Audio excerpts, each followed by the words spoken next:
मला खूप आनंद होतोय या मकर संक्रांतीच्या दिवशी हा काव्य संमेलनाचा आणि साहित्य संमेलनाचा कार्यक्रम होतोय.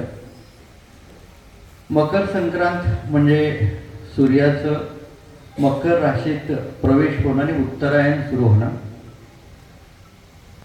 महाभारतातील कुरुवंशाचे संरक्षक भीष्माचार्य यांना इच्छा मरणाचं वरदान होतं आणि ते शरशय्येवर पडून होते आणि ते एका चांगल्या मुहूर्ताची वाट बघत होते आणि या मुहूर्तावर त्यांनी देहत्याग केला. संक्रांत म्हणजे संक्रमण, म्हणजे एका अवस्थेतून दुसऱ्या अवस्थेत जाणं, सरकणं, बदल होणं, एकाकडून दुसऱ्याकडे जाणं, हस्तांतरण होणं. आणि या अर्थानं मला वाटतं आज विचारांचं संक्रमण व्हायला हवं. चांगले विचार एकाकडून दुसऱ्याकडे जायला हवे आणि ते विचार सातत्यानं आपण टिकवायला हवे. मला खूप कौतुक वाटलं की लहान लहान मुलं कविता सादर करत होती आणि भगिनी मंडळी कविता सादर करत होत्या. बाबासाहेब पाटलांची कविता मुखगत होती. पाटील भगिनी पण त्यांचंही पाठ होती कविता. जानेवारीचा पहिला पंधरवडा हा भाषा संरक्षण पंधरवडा किंवा वृद्धिकरण पंधरवडा असा पाळला जातो. आणि हा पंधरवडा सुरू होण्यापूर्वी म्हणजे गेल्या वर्षाच्या साधारण 1-2 दिवस आधी म्हणजे साहित्य संमेलन जे झालं साताऱ्याचं, त्याच्या पूर्वसंध्येला सांगलीमध्ये आम्ही शिक्षण, माध्यम आणि मातृभाषा या विषयावर परिसंवाद ठेवला होता. आणि त्यामध्ये आमचा सूर असा होता की शिक्षण हे मातृभाषेतून द्यायला हवं, म्हणजे आपल्या मुलांना मराठीतून शिकवायला हवं. कारण एखादी गोष्ट शिकण्यासाठी आपल्याला मातृभाषा जितकी उपयोगी पडते तेवढी इंग्रजी किंवा इतर कोणतीही भाषा मराठीपेक्षा वेगळी ही परभाषा ती उपयोगी पडत नाही. त्या मुलांना मराठीतूनच शिकवायला हवं असा आमचा सर्वांचा सूर होता. आणि मला इथे जेव्हा लहान मुलं कविता सादर करत होती तेव्हा हा उपक्रम आणखीन मोठा वाटला. कारण लहान लहान मुलं कविता करतात, कविता पाठ करतात आणि सादर करतात. म्हणजे वेगवेगळ्या शाळांतून हॉलिवूडच्या गाण्यावर नृत्य करण्यापेक्षा हा उपक्रम फारच मोठा आहे. यातून मोठे कवी सगळे तयार होतील. त्याबद्दलही मला या सदानंद मंडळाला शुभेच्छा द्यायच्या आहेत, कौतुक करायचं आहे. म्हणजे स्वातंत्र्याच्या आधीच्या दशकामध्ये कवी सुधांशू आपल्या मित्रांना घेऊन हे साहित्य संमेलन सुरू करतात आणि त्या एका मित्राच्या सदानंद यांच्या स्मृतीप्रित्यर्थ हे करतात. त्याचा एक आनंद आहे. आणि त्यातले एक कवी त्यांचे म.भा. भोसले जे उत्तम कथाकार, या दोघांनी मिळून हे सगळं सुरू केलं, याचाही एक वेगळा आनंद आहे. आपण म्हणतो आज की तिळगुळ घ्या गोड बोला. मगाशी रमजान मुल्लांनी उल्लेख केला की आज आपण या कवी संमेलनातून काय घेऊन जायचं आहे. खरं तर या संमेलनात आपण एकमेकाकडे जे बघतो त्याची जी दृष्टी आहे ती आधी बदलायला हवी. म्हणजे आपण गृहीत धरतो म्हणजे हे वकील आहेत, हे शिक्षक आहेत, हे डॉक्टर आहेत वगैरे, पण हे सगळे चाचे काढून आपण कवी आहोत हे बघायला शिकायला पाहिजे. आणि आज तिळगुळ घ्या गोड बोला म्हणतो आपण, तेव्हा गोड बोलणं जे आहे, बोलणं आणि ह्या बोलण्यासाठी लागते भाषा.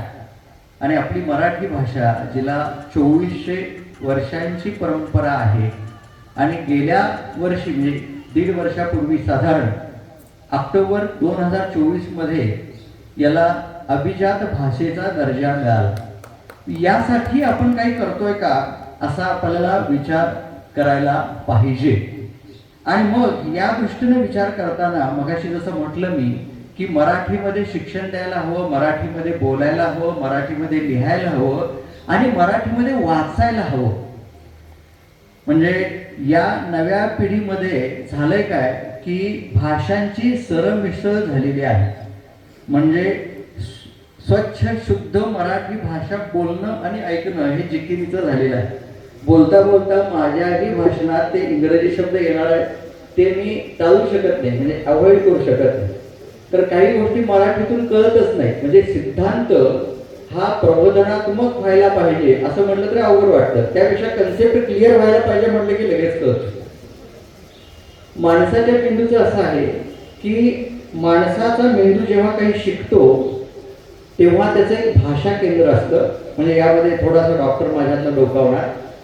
आणि कुठलीही भाषा शिकताना त्याला जी शिकवेल ती शिकतो. आणि भाषेबद्दलचं नवीन संशोधन काय सांगतं, भाषेला लँग्वेज म्हणायचं नाही, लँग्वेजिंग म्हणायचं. म्हणजे हा भाषा प्रवाह असतो. आणि भाषा प्रवाह असल्यामुळे मुलांना जे शिकवाल ते शिकतात. ते आत्ताची मुलं मोबाईल वापरतात, इंटरनेट वापरतात. मुलं म्हणजे मला युवक युवतींनाही यामध्ये सामील करून घ्यायचं आहे. त्यामुळे एकाच केंद्रामध्ये सगळं होत असतं. म्हणजे तुम्ही कन्नड शिका, इंग्रजी शिका, हिंदी शिका, मराठी शिका, एकाच केंद्रामध्ये ते सगळं साठवलं जातं. त्याला वेगवेगळी केंद्र लागत नाहीत. आणि म्हणून आता भाषांची सरमिसळ होतीये. आणि त्याला जे म्हणायचं तो म्हणतोच. म्हणजे मी गेलो तिकडे आणि स्लाइटली मला थोडा क्राऊड वाटला, पण ते बघितल्यानंतर मला असं वाटलं की नाही, इधर नाही जाना चाहिए, हा सगळा अर्थ तुम्हाला कळाला. पण 3 भाषा बोललो. आणि मग आमच्याकडे सुद्धा असं होतं की एखादा रुग्ण आला की त्याच्याबरोबर कन्नड, त्याच्यामध्ये मराठी, हिंदी सगळं असतं. मला हे सांगायचं आहे, मुलांना शाळेमध्ये शिकवताना जे काही शिकवायचं आहे ते मराठीतून शिकवायला पाहिजे. म्हणजे गणित जर करायचं असेल 1 + 1 = 2, आणि याच्या पुढची सगळी ज्या गणित्या पायऱ्या आहेत त्या मराठी भाषेमध्ये, मातृभाषेमध्ये त्याला कळतात. आता काय झालंय की मोबाईलचं आक्रमण झालेलं आहे, इंटरनेटचं तर झालेलंच आहे. त्यामुळे मुलांच्या मध्ये या सगळ्या भाषा येत आहेत आणि त्यामध्ये शिकण्याची क्रिया कमी झालेली आहे. इसवी सन मोजताना ख्रिस्तपूर्व आणि ख्रिस्त नंतर मोजतो, पण आमच्या वैद्यकीय भाषेमध्ये कोविड पूर्व आणि कोविड नंतर असं आम्ही म्हणतो. कारण कोविडने मोठा दणका दिला आणि खूप लोकांना काही शिकवलं, पण खूप लोक काही शिकले नाही, आहे तसेच आहे. मगाशी जळणाऱ्याला कळतं म्हणताना, जे कोविडनी भाजून निघाले त्यांना कळलेलं आहे, त्यांच्या घरच्यांना कळलेलं आहे. कोविड लांबून जो गेला, कोविड पाशी जो आला नाही त्याला काही कळलं नाही. त्यामुळं या मुलांना मराठी समजली पाहिजे हा आमचा आग्रह आहे. आता नवीन मुलांना काही विचारलं, मराठीतले बोजड शब्द, साधे शब्द सुद्धा कळत नाही.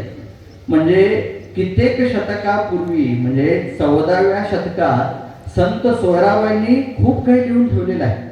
त्यामध्ये असं एक आहे, अभंग आहे, देहासी विटाळ म्हणती सकळ, आत्मा तो निर्मळ शुद्ध बुद्ध, देहीचा विटाळ देहीच जन्मला, सोहळा तो झाला कवण धर्म. म्हणजे आम्ही आता म्हणतोय की मासिक पाळी म्हणजे काय, त्यामध्ये स्त्रीला विश्रांती दिली पाहिजे, पण अस्पृश्यता नको. त्या सोयराबाईंनी ते लिहून ठेवलं पाहिजे. पण आताच्या मुलांना जर विटाळ म्हणजे काय विचारलं तर येत नाही. आणि आमची ही खंत आहे.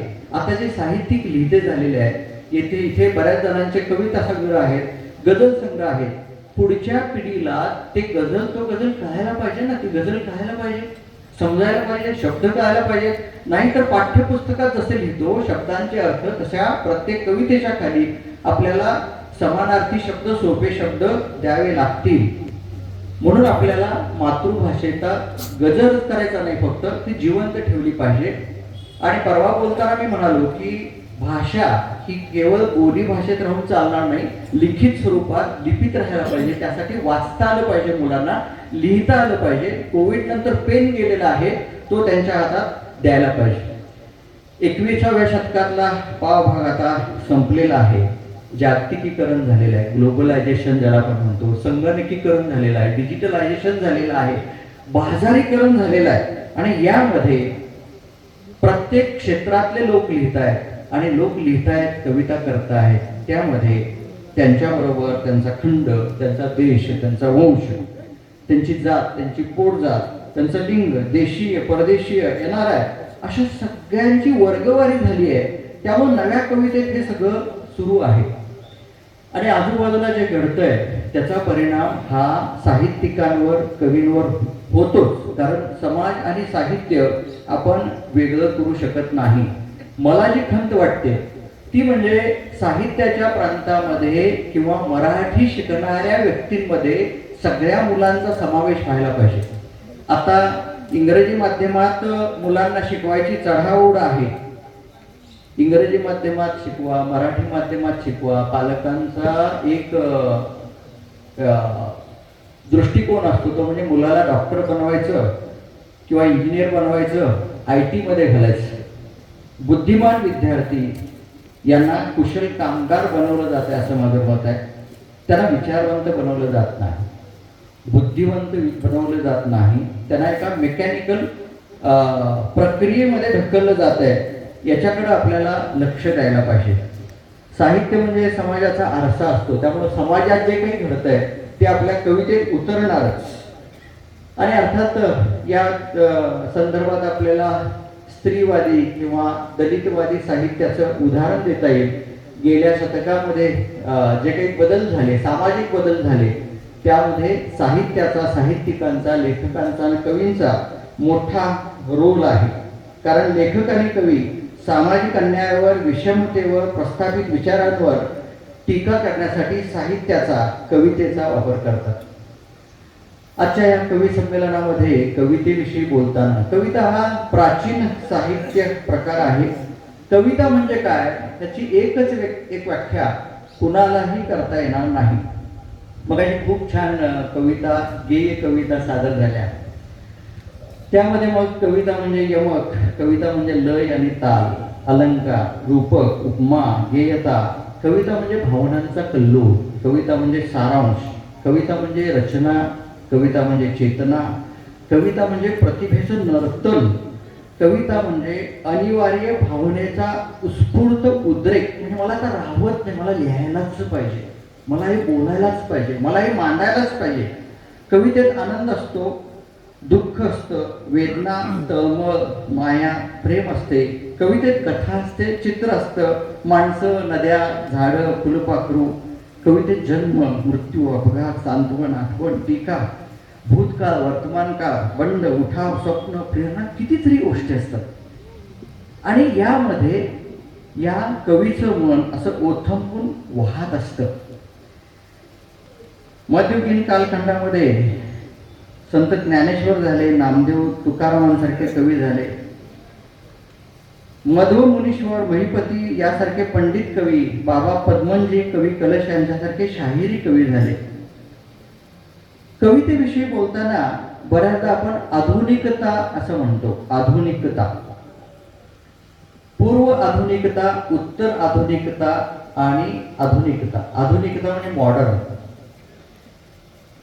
हे कुठून आलं तर 15 जुलै 1972 या दिवशी दुपारी 3:32 अमेरिकेमधल्या मिसुरी इथल्या सेंट लुईस मध्ये प्रुइट इगो नावाचा गृहनिर्माण प्रकल्प होता, 11 मजली.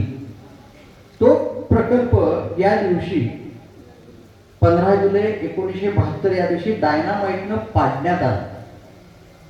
कारण ही वास्तुकला जी होती ही आधुनिक वास्तुकला म्हणून प्रसिद्ध झालेली होती. आणि जेव्हा हे पाडलं गेलं, तिथले ब्लॉक्स होते ते पण पाडले, तेव्हा चार्ल्स जेम्स नावाच्या वास्तुविशारदानं तिथे एक वाक्य नमूद केलं, आधुनिक वास्तुकला संपली. आणि आधुनिक वास्तुकला संपली याच्याबरोबर वास्तुकलेबरोबर संस्कृती, साहित्य, काव्य या सगळ्या कला संपल्या आणि तिथून उत्तर आधुनिकता म्हणजे पोस्ट मॉडर्निझम सुरू झालं असं म्हटलं जातं. आता बघा, 1972 नंतर पोस्ट मॉडर्निझम म्हणजे उत्तर आधुनिकता, त्याच्या आधी आधुनिकता ती कधी सुरू झाली? ती 17व्या शतकापासून सुरू झाली. आणि त्याच्या आधीचे जे कवी होते ते पूर्व आधुनिक. यातला फरक मी थोडा 2-3 मिनिटात तुम्हाला सांगतो. आधुनिकता 17व्या शतकात जी सुरू झाली त्याच्या आधी काय होतं, लोक देवधर्म मानायचे. देव सांगेल ते, देव ठेवेल तसं, देवाने सांगितले म्हणून. आली या भोगासी असावे सादर, याच्या विरुद्ध कुणी आवाज करायचा नाही, अशी एक भावना होती. पण काय झालं, आधुनिकतेमध्ये फ्रान्सिस बेकन, म्हणजे हा सगळा जगाचा मी जगाच्या पटलाचा विचार करतोय, फ्रान्सिस बेकनने देवाला रिटायर करण्याची भाषा केली. तो म्हणाला देव वगैरे काही नसतं आणि तुम्ही देवावरचा विश्वास काढा आणि तुम्ही तुमचं मत, तुमचं विवेकाचं मत मनामध्ये जपा आणि विवेकाने विचार करायला लागा. देकार्त नावाच्या तत्वज्ञानानं याचीच री ओढली आणि या काळाला म्हणजे 17व्या शतकाच्या सुरुवातीला एज ऑफ एनलाइटमेंट म्हणतात. म्हणजे अंधकार दूर झाला आणि प्रकाश सुरू झाला. जगाच्या पटलावर हे सुरू असताना संत तुकारामांनी भारतामध्ये हेच केलेलं आहे.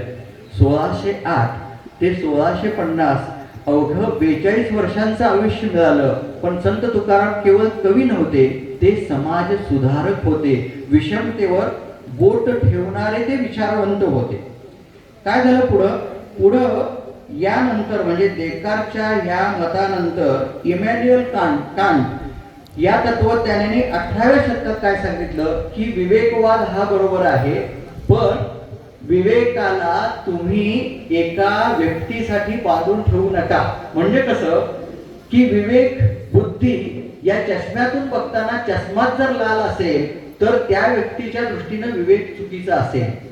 आणि मग यानंतर पोस्ट मॉडर्निझम सुरू झालं आणि 1972 नंतर या विचाराला अशी गती आली की प्रत्येकाचा वेगळा विवेक आहे, प्रत्येकाला स्वतःचं मत आहे, प्रत्येकानं आपापलं मत मांडण्याचा प्रत्येकाला अधिकार आहे, त्यानुसार हे मांडायला पाहिजे. पण पोस्ट मॉडर्निझमचं एक वाईट भाग म्हणूया किंवा त्याची एक शोकांतिका म्हणूया झालंय का आज ह्या विचाराच्या कोलाहलामध्ये लोक विचारमग्न झाले, त्यानंतर विचारभग्न झाले, विचारग्रस्त झाले, विचार भ्रष्ट झाले. मग आता असं करायचं आहे का की आता नवीन पुरस्कार मिळालाय जहागीरदार नाव, मी जर चुकत नसेल तर, त्या नवीन पिढीतल्या मुलीला, कारण की मुलं सगळी जी आता मोठी व्हायला लागलेत, तुम्ही काळाबरोबर बदलायला पाहिजे, नवीन शब्द वापरायला पाहिजे, कॉम्प्युटरचे शब्द वापरायला पाहिजेत, नवीन व्हायला पाहिजे. म्हणजे काळाबरोबर बदलायला हवं, थांबला तो संपला, सर्वायवल इज द फिटेस्ट असं करायचं का जुनं ते सोनं म्हणायचं. खरं तर चांगल्या गोष्टी आपल्याला सोडता कामा नये, या विचारांच्या वावटळीत आपण संपून जाता कामा नये. 70,000 आर्या लिहिणाऱ्या मोरपंतांच्या केकावलीमध्ये सुद्धा संत ज्ञानेश्वरांसारखं पसायदान आहे. त्यामध्ये त्यांनी लिहिलेलं आहे, सुसंगती सदा घडो, सृजन वाक्य कानी पडो, कलंक मतीचा झडो, विषय सर्वथा नावडो. ह्या ओळी नव्या पिढीला ऐकवायलाच पाहिजे. तेव्हा नवं म्हणत असताना जुनं आपण सोडता कामा नये. संत तुकारामांनी सुद्धा असंच सांगितलेलं आहे, विष्णुमय जग वैष्णवांचा धर्म, भेदाभेद भ्रम अमंगल. भेदाभेद आपल्याला करून चालणार नाही, यासाठी आपल्याला बुद्धीचा वापर करायला पाहिजे, विवेकाचा वापर करायला पाहिजे. आणि बुद्धीने विवेकाचा वापर म्हणताना मी तुम्हाला 2 प्रकारची बुद्धी सांगतो. पहिली म्हणजे शैक्षणिक बुद्धी, ज्यामध्ये आपण 1 + 1 2, 2 × 2 4 असं ऐकतो. शैक्षणिक बुद्धी हा पहिला प्रकार. आणि दुसरी व्यावहारिक बुद्धी किंवा नैतिक बुद्धी किंवा इमोशनल क्वेश्चन. पहिला आहे तो इंटेलिजंट क्वेश्चन IQ आणि दुसरा आहे तो EQ इमोशनल क्वेश्चन म्हणजे भावनांक. शैक्षणिक जी बुद्धी आहे किंवा IQ आहे तो एकदा शिकवल्यावर कळतं, 1 + 1 2 एकदा पाठ झालं की झालं. नैतिक बुद्धी किंवा व्यावहारिक बुद्धी वारंवार शिकावी लागते, तिचा रियाज करावा लागतो. शैक्षणिक बुद्धी बाहेरून येते, नैतिक बुद्धी आतून येते, ज्यामध्ये परोपकार आहे, मानवता आहे, दयाळूपणा आहे, एकमेकाला मदत करण्याचा भाग आहे. या सगळ्या गोष्टी ज्या आहेत, उदारता आहे, समानता आहे, नम्रता आहे, साहस आहे, या गोष्टींचा रियाज करावा लागतो. आणि हा रियाज साहित्यातूनच होतो, शाळेत शिकून नाही होत, कवितेतून होतो, कथांमधून होतो. म्हणजे असं की एखादा न्यायाधीश जेव्हा एखाद्या कैद्याला फाशीची शिक्षा सुनावतो तेव्हा ती शिक्षा शैक्षणिक गुणवत्तेवर किंवा शैक्षणिक ज्ञानावर अवलंबून असते. पण जेव्हा तो एक केस बघतो आणि ज्या परिस्थितीत त्या कैद्यानं गुन्हा केलाय याचा विचार करतो, तेव्हा त्या फाशीच्या शिक्षेमध्ये सूट देतो, तेव्हा तो जज, तो न्यायाधीश हा नैतिक विचार करत असतो किंवा तो व्यावहारिक विचार करत असतो, तेव्हा तो कवी असतो, हे लक्षात घ्या. आणि त्या पद्धतीनं आपल्याला सगळ्यांना वागता आलं पाहिजे. मला एवढं कळतंय, माझ्याकडं एवढी डिग्री आहे, मी एवढा शहाणा आहे वगैरे गोष्टी सामाजिक जीवनामध्ये किंवा दैनंदिन जीवन जगताना हे चालत नाही. यासाठी विवेकाचा वापर हवा आणि विवेकाचा वापर हवा, आनंद मिळायला हवा, यासाठी आपल्याला मध्य साधायला हवं. सम्यक, वर नाही खाली नाही, उजवीकडे नाही डावीकडे नाही, कडू नाही गोड नाही, या सगळ्याच्या मध्ये सम्यक म्हणजे मध्यम मार्ग स्वीकारता आला पाहिजे.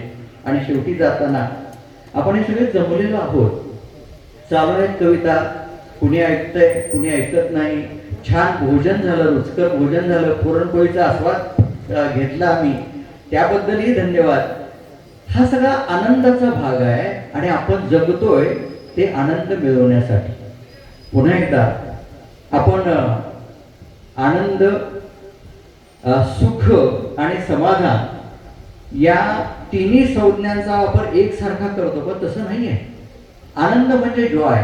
जॉय म्हणजे काय? एक कविता ऐकली छान वाटलं, एक कप चहा घेतला बरं वाटलं, एक गाणं ऐकलं मनाला आनंद झाला, म्हणजे जॉय.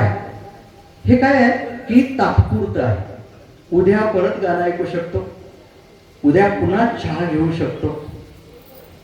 लक्षात घ्या, हा जॉय झाला, आनंद झाला. सुख म्हणजे काय? म्हणजे ते प्रशांत दामलेंचं नाही आहे. सुख म्हणजे नक्की काय असतं ते वेगळं. सुख म्हणजे कम्फर्ट, म्हणजे मला छान घर असावं, छान गाडी असावी, बायको चांगली असावी, मुलं मार्गावर असावी. आनंद जो आहे तो जरा टेम्पररी आहे, सुख जरा जास्त लांब आहे, म्हणजे जास्त दीर्घकाळ आहे. That is comfort. पण याच्याही पुढे काहीतरी गोष्ट आहे, ती म्हणजे समाधान. का? एखादा मोठ्या घरात असतो पण चलबिचल असते मनामध्ये, लग्न केलेलं असतं पण बायको माझं व्यवस्थित आहे बरं, प्रदीपजी जाऊन डॉक्टर असं म्हणाले म्हणते, इतरांचं उदाहरण. काही वेळा ते अस्वस्थ असू शकतात. त्यामुळे कम्फर्ट असेल पण समाधान नसेल. आणि या आनंदाच्या, हॅपीनेसची तिसरी पातळी म्हणजे समाधान, सॅटिस्फॅक्शन. हे काय असतं? हे म्हणजे तृप्ती असते. आणि ही तृप्ती पुन्हा एकदा सांगतो साहित्यातून आणि कवितेतून मिळते. कारण जेव्हा एखादा कवी, आता आपण देहभान हरपून कविता सादर करत होतो, एखादा वारकरी जेव्हा अभंग म्हणतो, तो म्हणणं आणि कॉन्सर्टमध्ये एखादा कलाकार गाणं सादर करताना त्या कलाकाराने पैसे घेतलेले असतात आणि तो श्रोत्यांच्या चेहऱ्याकडे लक्ष ठेवतो की माझा परफॉर्मन्स चांगला झालाय की नाही. ते गाणं वेगळं आणि भजन म्हणणारा वारकरी असतो तो त्यात गुंगून गेलेला असतो, ती तल्लीनता वेगळी. ती तल्लीनता म्हणजे समाधान, ते सॅटिस्फॅक्शन. आणि हे सॅटिस्फॅक्शन मिळवायचं असेल तर मला वाटतंय आपल्याला आतून विचार करायला पाहिजे. आपल्या आजूबाजूला विचार वांज करणारे जे घटक आहेत त्यांना आपल्या जवळपास फिरकू द्यायला नाही पाहिजे. आणि पुन्हा एकदा मकर संक्रांतीचाच सण आहे आणि मुहूर्त आहे. आपण विज्ञानाच्या गप्पा मारतो, आम्ही तर खूप मारतो डॉक्टर म्हणून, कारण प्रत्येक नवीन पेशंट नवीन काहीतरी शिकवत असतो, त्यासाठी आम्ही रेफरन्सेस घेऊन बसतो. आता त्या विज्ञानाचा फायदा झालेला आहे, प्रत्येकाचा जीव वाचवायचा आम्ही आटोकाट प्रयत्न करतो. तिकडे चीनने काय केलंय? चीनची ताजी बातमी आहे की ते नवा सूर्य तयार करत आहे. नवा सूर्य, नवीन ऊर्जा. ठीक आहे, पर्यावरणाला आपल्याला सामोरं जाण्यासाठी चांगलं असेल, पण आपण या सूर्याच्या उत्तरायणाच्या मुहूर्तावर एक चांगला विचार करूया आणि सत्सद विवेक बुद्धीला स्मरून आपण एकमेकाशी आनंदानं राहूया, आनंदानं जगूया. मला इथं साहित्य संमेलनातल्या कवी संमेलनाच्या अध्यक्षपदी बोलावून मान दिला, त्याबद्दल सदानंद साहित्य मंडळाचं मी आभार मानतो.